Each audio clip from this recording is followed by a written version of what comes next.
We've already been blessed this morning, haven't we? Really appreciated that song.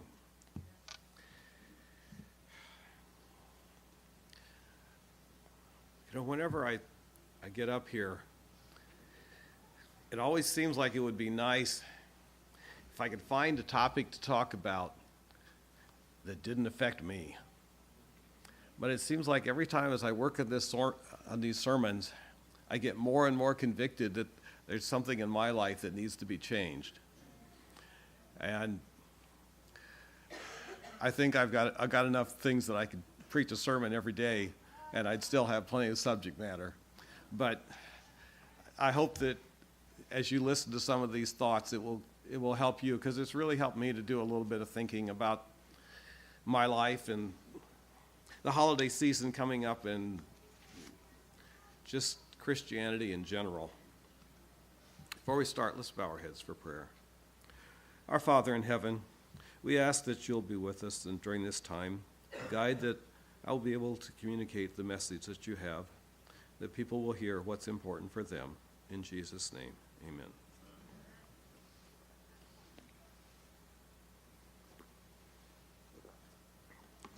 I'm hoping that there will be something for everybody in this sermon.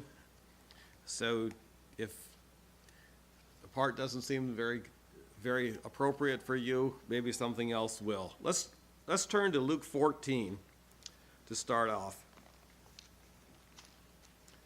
Luke 14, we're going to read 12 to 14.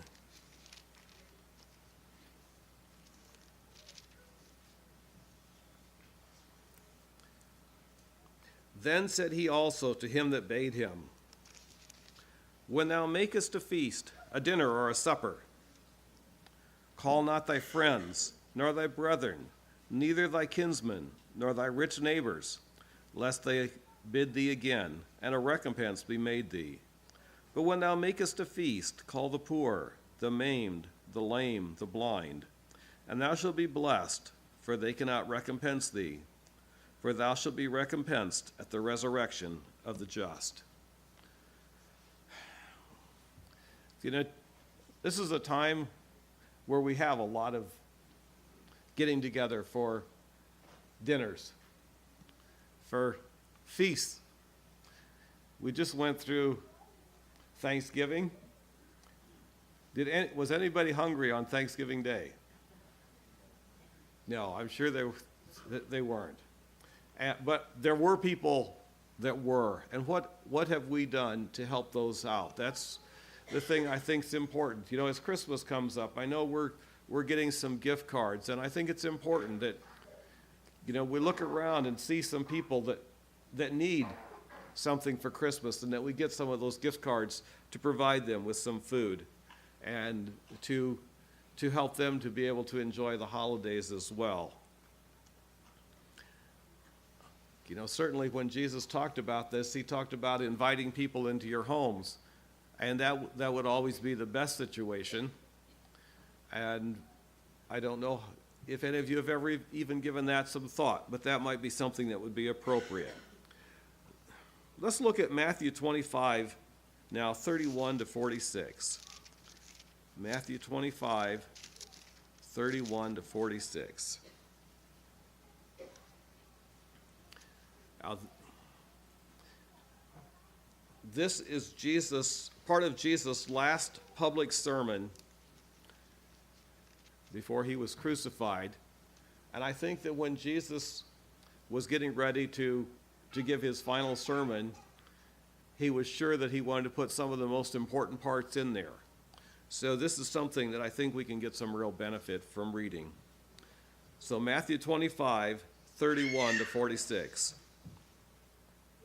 When the Son of Man shall come in his glory, and all the holy angels with him, then shall he sit upon the throne of his glory. And before him shall be gathered all nations, and he shall separate from one from another, as a shepherd divideth his sheep from the goats. And he shall set the sheep on his right hand, but the goats on his left. Then shall the king say unto them on his right hand, Come, ye blessed of my Father, inherit the kingdom prepared for you from the foundation of the world. For I was hungered, and you gave me meat. I was thirsty, and you gave me drink. I was a stranger, and you took me in. Naked, and you clothed me. I was sick, and you visited me. I was in prison, and you came unto me. Then shall the righteous answer him, saying, Lord, when saw we thee a hungered, and fed thee, or thirsty, and gave thee drink? When saw we thee a stranger, and took thee in, or naked, and clothed thee? Or when saw we thee sick, or in prison, and came unto thee? And the king shall answer and say unto them, Verily I say unto you, inasmuch as ye have done it unto one of the least of these my brethren, ye have done it unto me. Then shall he say unto them on the left hand, Depart from me, ye cursed, into everlasting fire, prepared for the devil and his angels. For I was hungered, and ye gave me no meat. I was thirsty, and ye gave me no drink. I was a stranger, and ye took me not in. Naked, and ye clothed me not. Sick and in prison, and ye visited me not. Then shall they also answer him, saying, Lord, when saw we thee a hungered, or athirst, or a stranger, or naked, or sick, or in prison, and did not minister unto thee? Then shall he answer them, saying, Verily I say unto you, inasmuch as ye did it not to one of the least of these, ye did it not to me. And these shall go away into everlasting punishment, but the righteous into life eternal. So, as I look at how Jesus summed up what it means to be a follower for him, it is so much emphasized on helping those around us who are in need, whether they be sick or hungry or in prison. And what are we doing to help those who are less fortunate around us? I think that's one of the things that we really need to think at this holiday season. What have we done to help those who are a little more unfortunate than we are?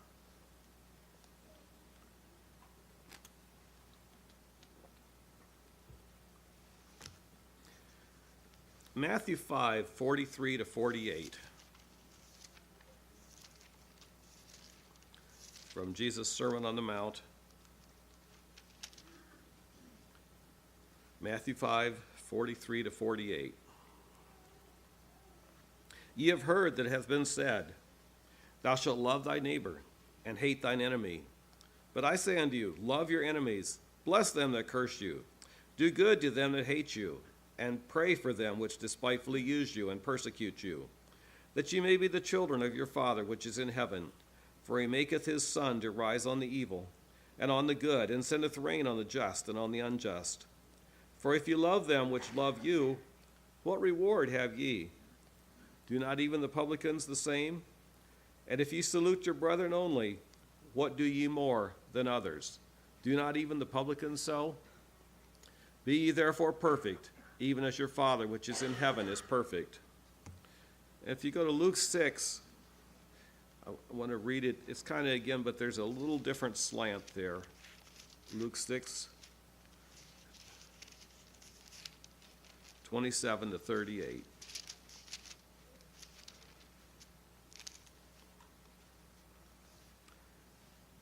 But I say unto you which hear, love your enemies, do good to them which hate you, bless them that curse you.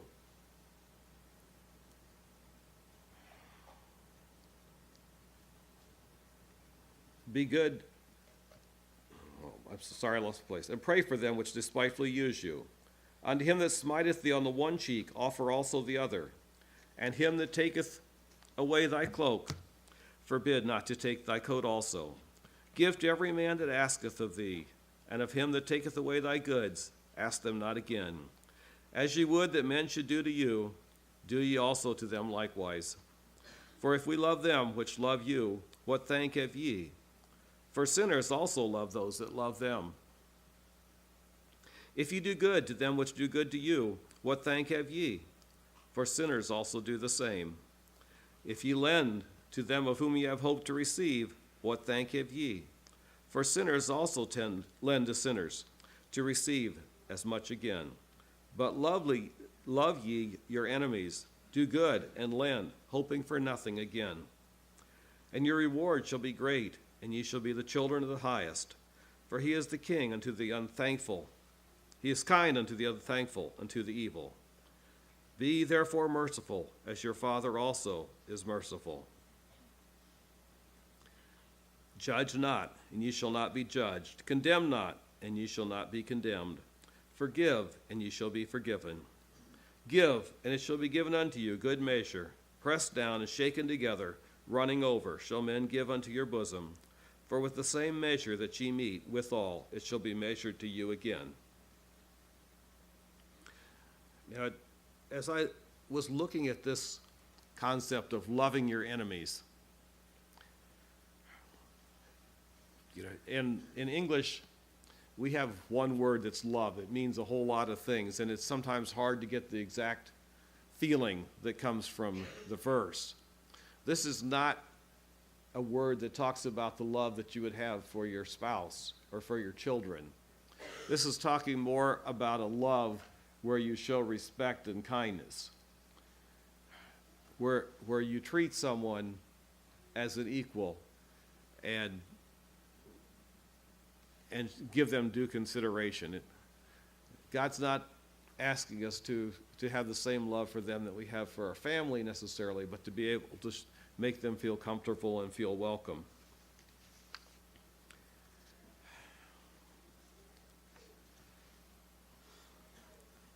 And to help us understand that, I found this story.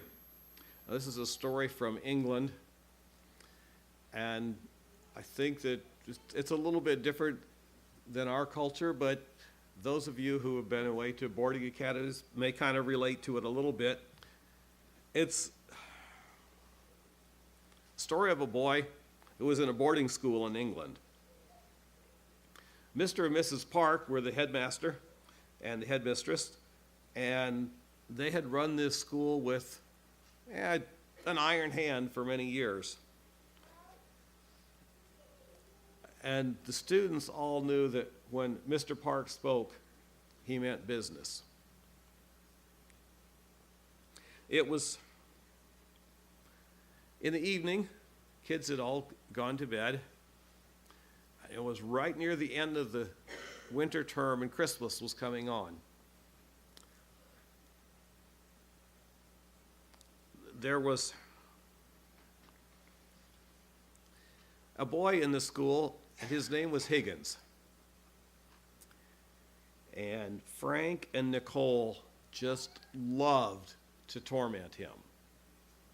Now, they didn't do anything to hurt him physically, but his name was Higgins, and they always called him Higginsbottom.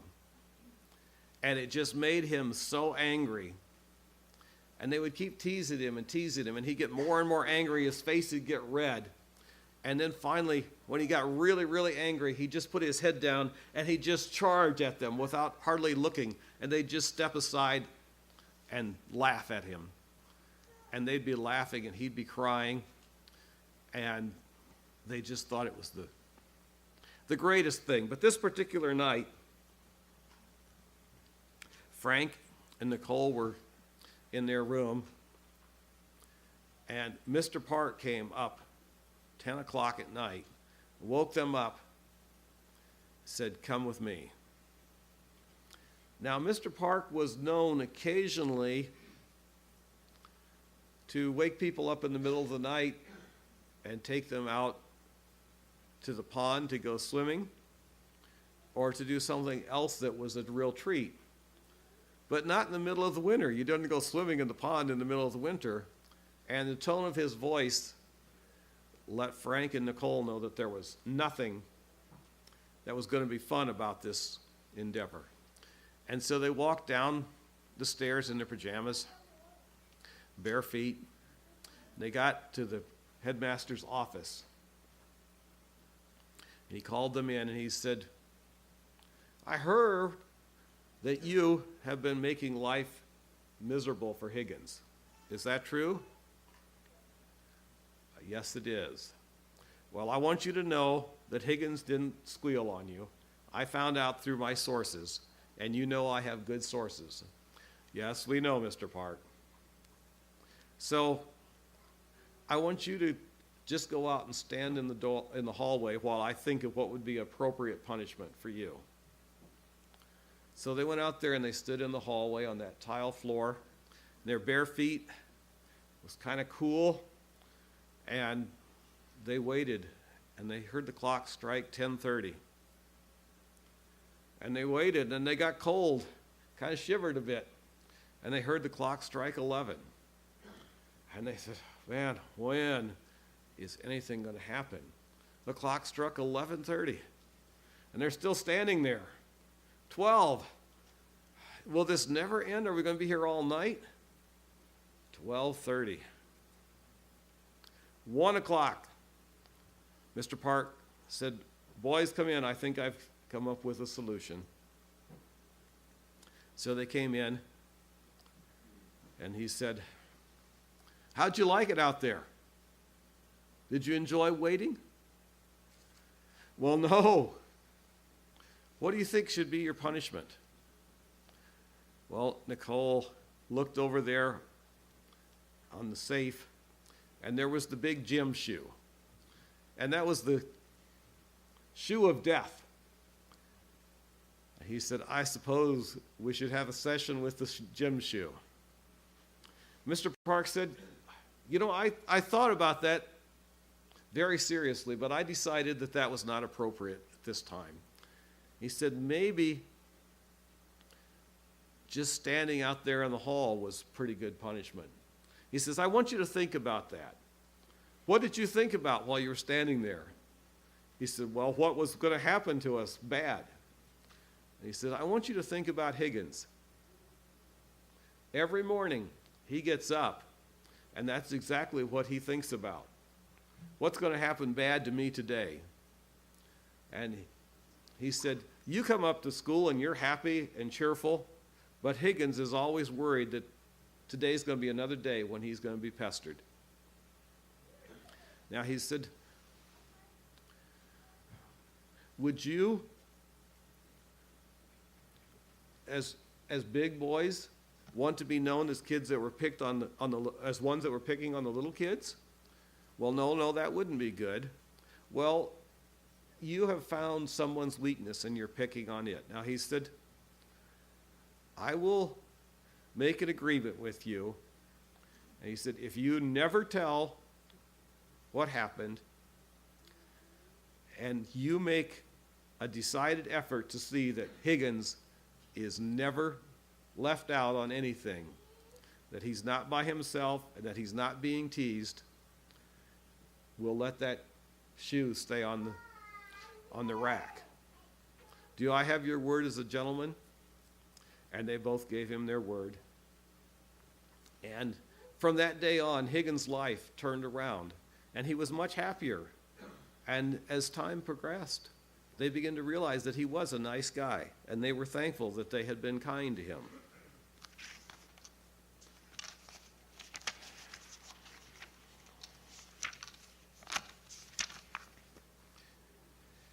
If we look at Romans 12, which we read part of this for our scripture reading, Romans 12, 14 to 21.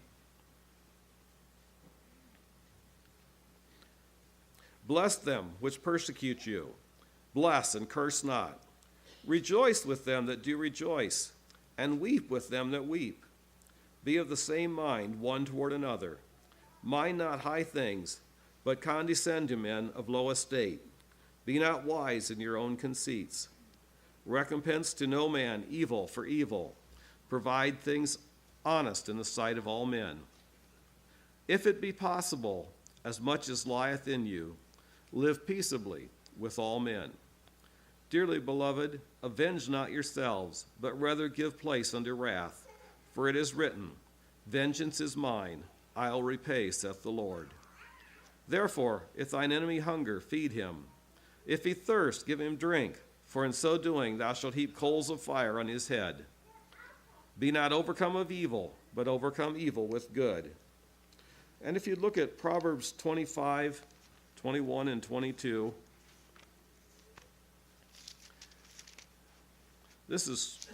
Paul was quoting from this verse, and just like to read that too. Proverbs 25, 21, and 22. If thine enemy be hungry, give him bread to eat. If he be thirsty, give him water to drink. For thou shalt heap coals of fire upon his head, and the Lord shall reward thee. As I was thinking about being kind to your enemies, I remembered the story of the truce of World War I in 1914. It started out, the best I could discover, on Christmas Eve, the Germans began singing Christmas songs. And in this particular battle, there was only about 200 yards between the British and the Germans. So when the Germans began to sing, why, the British could hear them singing. And as they finished the song in German, why, the British picked it up and sang it back to them in English. And this went on for several songs. And then the British, after they finished singing the song, decided to go ahead and sing another song. And when they started to sing, why, the Germans joined in and sang with them. That was Christmas Eve. On Christmas morning, when they woke up, the Germans held up a sign that said, "You no shoot, we no shoot." And they begin to come out of the trenches. Now, some of the things that they came out for was many people had died during that battle, and they came out and it allowed the time for them to bury their dead. But also, as the soldiers came out, they began to talk to each other. And they shared patches from their uniforms. They shared different articles of food. There's even a story of one British man, and he saw his barber was a German. And he said, "How about a haircut?" And the German said, "Sure, come on over," and he cut his hair. They played some soccer games with old empty tin cans, and they really relaxed, enjoyed each other's company. One of the things that everyone said was so amazing was, after all the sounds of battle that had been going on for days and days, the quiet, and all they heard was the voices of people singing Christmas songs and laughter and discussion. Unfortunately, when Christmas ended, so did the truce, and they began to shoot each other again. But the generals had learned something about that. And they said, if we're going to be successful in war, we can't ever let people understand the enemy. Because once you get to know the enemy, it's awful hard to kill somebody. So they said, we've got to be sure that we don't understand the enemy. And I think that's something that's important for us too. When we begin to understand people, we can't really have enemies. World War II had no such truce like that, but there's one story that really struck home to me. This took place during the Battle of the Bulge, and it was in the Ardennes forest. There was a woman and her 12-year-old son, Fritz, and they were in a little cabin that was kind of isolated, and all around them were soldiers. The battle was kind of raging around them, but right where they were was safe.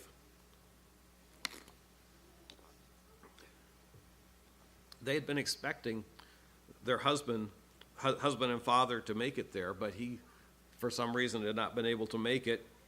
And so they were sitting there Christmas Eve, thinking of the battle that had been fighting around them, and thinking of their husband and father who was away from them, when there was a knock on the door. A woman went to the door and opened the door, and there stood two American soldiers. They'd gotten lost from their outfit, didn't know where to go. And it was cold, and they said, "Could we come in for a minute?" And Mother looked at them and said, okay. So as they got ready to come in, they picked up a third soldier who was back that had been wounded and carried him in. And the lady said, if you'll just sit down here, she says, I'll make something for you. And so she had her son go get some potatoes. And unfortunately for us vegetarians, she went and got Herman the rooster. He was named after Herman Goering, and she thought it was appropriate to serve him to Americans. And so she served him, and Americans sat there around the fire and just enjoyed the comforts of home when there was a knock on the door. The woman went to the door, and here was 4 German soldiers. And they said, we're lost from our unit. Can we come in? And she said, well, you can come in, but you won't like it. And they said, is there somebody else here? Now, she knew that the penalty for harboring American soldiers was death. And she said, yes, there is, but tonight's the holy night. There will be no bloodshed. You may come in, but stack your guns. And the soldiers said, okay. And they came in, and she went to the Americans, and she got their guns, took them back outside. And one of the Germans was a medic, and he looked at the wounded American, and he took care of him. They sat down there, and they ate Herman and the potatoes and the other food that she prepared, and spent the night there together. And then in the morning, they went their separate ways. The Germans and the Americans shook hands, and the Germans said, now this is the way you must go, because we've captured the area where you were before. So they gave him a compass and a map, and they left. Fritz remembered that story, and he was 12 at the time it happened, and when he grew up, he moved to the States.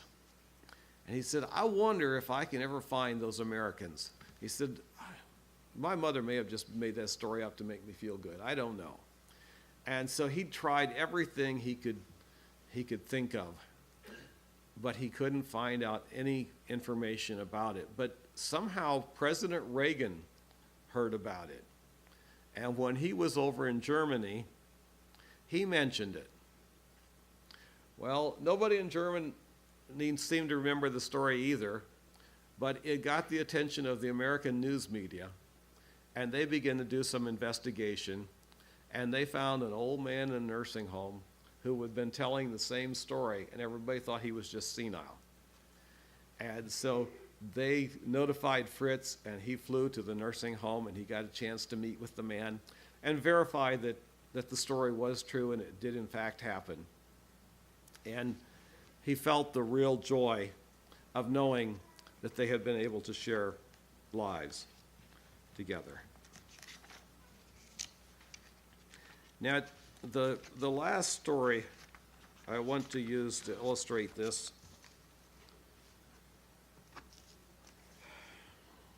is a story that I read in the Review and Herald, and it really struck a chord in my life.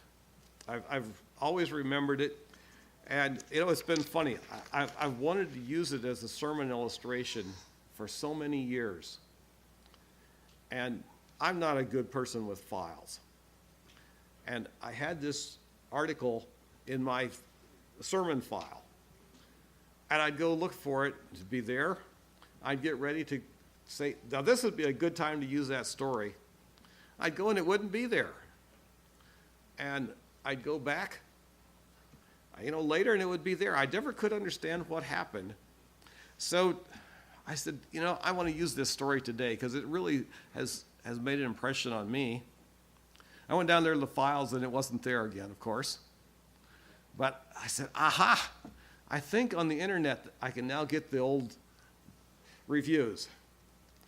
And I went, and sure enough, I found this story.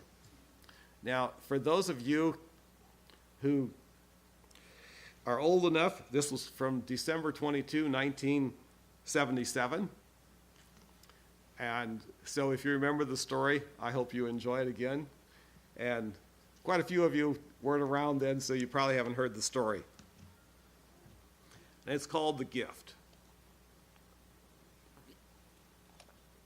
And I don't usually get up here and read stories, but this is one that I just can't give justice to, I don't think, to tell, so I'm going to read it. Christmas again. Linda's thoughts kept pace with her busy hands, folding clothes for 4 children into a worn suitcase. Time passed quickly. It seemed, perhaps it was just as well. She certainly didn't want to remember the pain and the loneliness of last year's Christmas. Other days, a person could pretend that Tom was just working late or gone overnight on a job, she mused. But Christmas Day was meant for families.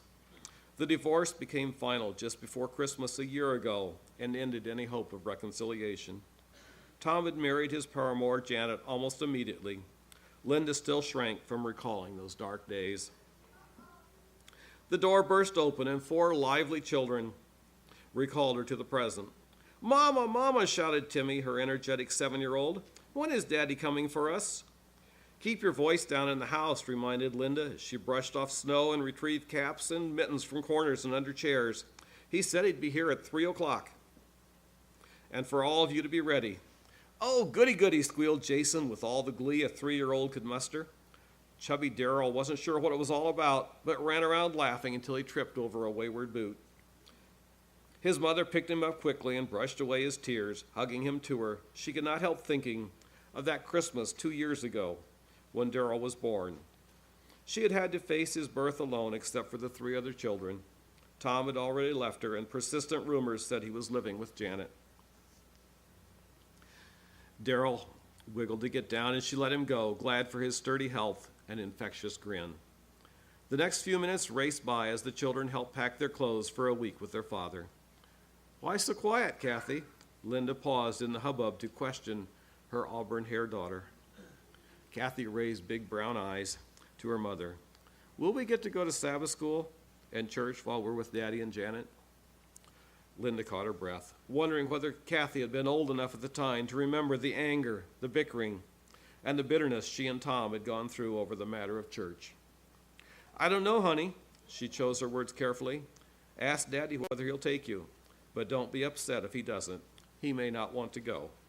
She waited, hoping it was enough for a mind of only 5 years. Kathy seemed to accept the explanation and then forgot everything else but her struggles to wrap a present for her father. Linda pushed the suitcase lid down over the bulging contents and gave a sigh of relief as it clicked shut. She gathered up brightly wrapped packages into a brown paper bag. Too bad there weren't more presents, but her money would stretch only so far. There were so many mouths to feed. Still, Christmas was Christmas. She was glad it had come again. Suddenly, she put down the sack of presents and left the room. Rummaging through a dresser drawer, she found what she wanted. It took longer to find an empty box and Christmas paper. Fortunately, one sheet of blue and silver stars had been overlooked by the children when they wrapped their little gifts. Blocking out of her mind the tattered, mismatched towels hanging in her bathroom, Linda boxed the set of colorful floral towels. Finding her last Christmas card, she paused and thought. Finally, she wrote, "I want you to know I wish you the best for you and your family. God bless all of you. Love, Linda." "Here comes Daddy now. Let's go meet him," called Timmy from the window where he had been keeping vigil. The other children rushed to fill the window with heads of various shades of red, then dashed out the back door to meet their father. Quickly, Linda slid the card into the box with the towels. She finished wrapping it and wrote to Janet across one corner. The package was added to the other presents, and Linda smoothed back her hair hastily. 4 excited children let in a tall man whose red hair matched their own. Linda returned his greeting, and in the confusion, the awkward moment passed. But she stole glances at Tom, reassured that his hands no longer shook. His face had lost the gauntness she had noticed a year earlier. It seemed that he had quit whatever drugs he had been on. Tom scooped up Darrell out of the way of the suitcase brigade. "Whoa, young fellow, you can't help with those big suitcases." Darrell settled contentedly on his father's shoulder. Looking from one face to the other, Linda remembered telling a friend the week before I couldn't forget Tom even if I tried. Every one of my children looks exactly like him. Tom loaded the last suitcase and the bag of presents into the car. Then he set 2 bushels of potatoes on the porch. Here, Linda, he attempted to be casual. We had a chance to pick up behind a potato digger. I figured you could use them. He turned away as if embarrassed by her thanks. There was a rush of fitting the right coat to its owner and refereeing the usual argument over who wore what cap. Amid the chorus of goodbyes and sticky kisses, she had washed their hands and faces just minutes before, Tom gave Linda a quick hug. Have a nice rest and don't worry about the children. Linda wasn't sure what caused the tears that stung her eyes, regret of plain loneliness. Pushing back her long brown hair, she looked with apathetic eyes over the rumpled house. Suddenly, and with unaccustomed quiet, settled in almost oppressively. Count your blessings, gal, she reminded herself. A week of peace, plenty of food on the shelves, fuel against this New England winter, Aunt Beth and Uncle Pat to visit Christmas Day. All better than last year, and somehow I think next Christmas will be even better than this one. It is better, Linda told herself over and over as she enjoyed her aunt's hospitality a year later. The brightly wrapped presents had disintegrated into a rainbow of paper and ribbons on the floor, and everyone was relaxing. Happy, murmured Malcolm's voice in her ear. Linda turned her head to smile at her new husband. She just nodded, letting her eyes do all the talking. You know, I miss those children, Malcolm continued. At first, I couldn't wait for us to be alone for the first time since we were married. He chuckled and reminisced. Even our honeymoon consisted of driving back from your folks' house in Washington with a carload of sleepy kids. Linda's laugh joined his. Tom and Janet will bring them back Monday, then we'll have Christmas Eve all over again, where they open their presents. I can't get over how they come flying out to meet me every evening. One gets my gloves, one my cap. There's the usual squabble over who carries my lunchbox. A man looks forward to coming home when he gets a welcome like that. That's not the only welcome you get, teased Linda, happy in the knowledge that Malcolm's new family met unfulfilled needs in his life. Come on, you 2 lovebirds, her aunt's cheery voice brought them back to the present. It's snowing pretty hard outside. If you don't want to spend the night stuck in a snowdrift, you better skedaddle. Malcolm got to his feet and stretched to his 6 feet of height. Guess we better head out, he said. More snow. That means I'll have to shovel the driveway out again tomorrow. That was another fringe benefit to having a man around the house, Linda thought the next day, watching Malcolm out the window. Then she turned back to her bread baking, wondering in passing how the children were doing. A few minutes later, Malcolm came in with the mail and another armload of wood to feed the stove's voracious appetite. A letter from Janet? Linda wondered out loud. Why would she write to me? She never has before. Opening the envelope, she read the 2 closely written pages. Malcolm noticed her silence and looked up from filling the stove. When he saw the tears running down her cheeks, he went to her. Putting his arms around his wife, he read over her shoulder. Dear Linda, many times I have wanted to talk to you but couldn't. Maybe it's because of a guilty feeling I have for hurting you. But I want to tell you something, so I'm writing it. Around a year ago, at Christmas time, I received a card from you on a Christmas gift. That was the beginning for me to know the love of God. If you could express love and forgiveness toward me, then maybe I stood a chance that God would too. You have to understand, I wasn't brought up in a Christian home, knew very little about God. As you well know, Tom was very bitter. The need for God that you awakened in me, I could not quiet. I tried many times after this to get Tom to go to church, any church. He always refused. We had many bad words over the subject. He finally told me if I needed God that much to read the Bible, that I didn't need to go to church. So I did. Aloud. At first he stared at the ceiling and said nothing. Wish I could tell you how the Holy Spirit melted his heart like an ice cube. Oh, so many things he knew about God. Then one Sabbath, because the Bible says Sabbath, I asked him whether he would go to church. We've been going ever since. I guess the girls needed God too. They've accepted it so well. They never stop telling me how much they like the changes in our home. Learning about the love of God has been the most wonderful thing in our lives. Both of my girls are going to be baptized this spring. Linda, none of this is meant to hurt you in any way. I wanted you to know how important one small act of kindness is, even to a person who doesn't deserve it. Had you not written that note, we might still be lost, all four of us. May God bless you and keep you always, Janet. As I have read that story over and over again, it's just impressed me with how little things, yes, I cried too when I read it, how little things can have some effect on someone else's life. And you may go on through life and never realize that you had any impact at all. But it was just those few little things that had it impacted. So as we come to this Christmas season, I just ask that each one of us could take the time to try to find a way to make someone else feel happy and enjoy the season.